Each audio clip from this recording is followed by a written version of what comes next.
কি করবি? দিবি হ্যাঁ কি না বল। দেবো না। দিবি না? না। দিবি না? কি বলছো? দিবি না? না। ভিডিও চালু হয়েছিল, লাইভ চালু হয়েছে।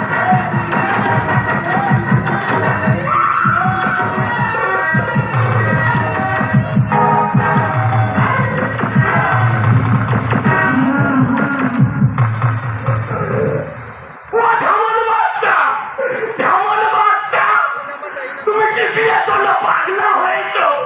ওই ওই করে ফাঁকির মতো উড়াচ্ছি। ঠাকুরের কাজ করে দে। তোর নাতবু এসে রান্না করে ভালো মন্দ খাবো না, আমি রান্না করে খাবো, সবাই খাবে। শালা কোনো কথা শুনবে না শালা। এই আজকে তোর বিয়ে দেবো। আগে হ্যাঁ আজকে তোর বিয়ে দেবো। দেখেছো, চিন্তা করতে পারো, মারার পরে বুদ্ধি টনটন করে খুলতে। এই কি কিন্তু আমি যা বলবো আমার কথা মতো তো শুনতে হবে। তুই যেটা বলবি সেটা শুনবো, শুনবি? যেটা করতে বলবি সেটা